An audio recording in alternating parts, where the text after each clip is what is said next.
favorite story of the Peach Boy. When I was a little tot, I used to sleep beside my mother, and she often related this legend. In the middle of the story, I would fall asleep. Tell it to me just as my mother did. Ensho dared not attempt to do this. He requested time to study. Several months later, he went to Yamaoka and said, "Please give me the opportunity to tell you the story." "Some other day," answered Yamaoka. Ensho was keenly disappointed. He studied further and tried again. Yamaoka rejected him many times. When Ensho would start to talk, Yamaoka would stop him, saying, "You're not yet like my mother."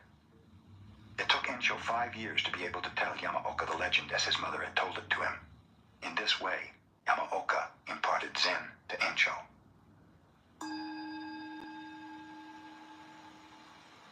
Many pupils were studying meditation under the Zen master Sengai.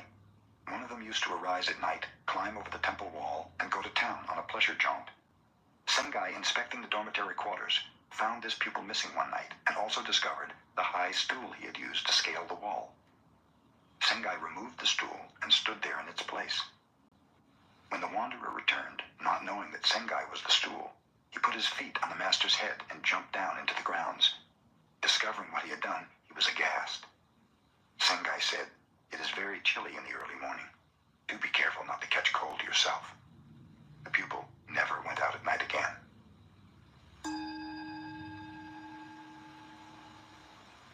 Basui wrote the following letter to one of his disciples who was about to die. "The essence of your mind is not born, so it will never die. It is not an existence which is perishable. It is not an emptiness which is a mere void. It has neither color nor form. It enjoys no pleasures and suffers no pain. I know you are very ill. Like a good Zen student, you are facing that sickness squarely. You may not know exactly who is suffering, but question yourself. What is the essence of this mind? Think only of this. You will need no more.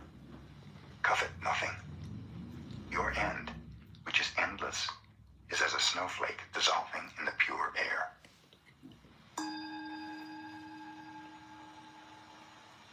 A Zen master named Isan asked a young student to bring him a pail of water to cool his bath. The student brought the water, and after cooling the bath, threw onto the ground the little that was left over. "You dunce," the master scolded him. "Why didn't you give the rest of the water to the plants? What right have you to waste even a drop of water in this temple?" The young student attained Zen in that instant. He changed his name to Tekesui, which means a drop of water.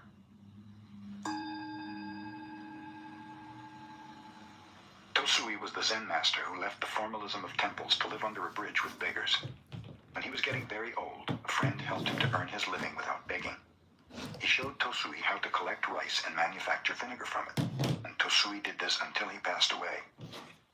While Tosui was making vinegar, one of the beggars gave him a picture of the Buddha. Tosui hung it on the wall of his hut and put a sign beside it. The sign read, "Mr. Amida Buddha, this little room is quite narrow. I can let you remain as a transient, but don't think I'm asking you to help me to be reborn in your paradise."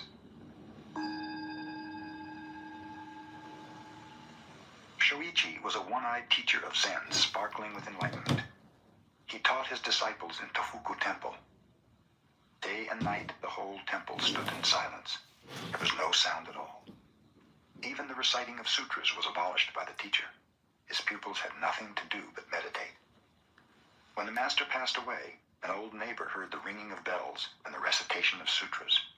Then she knew Shoichi had gone.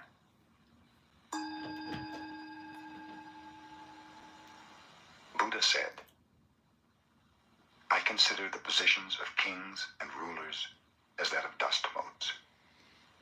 I observe treasures of gold and gems as so many bricks and pebbles. I look upon the finest silken robes as tattered rags.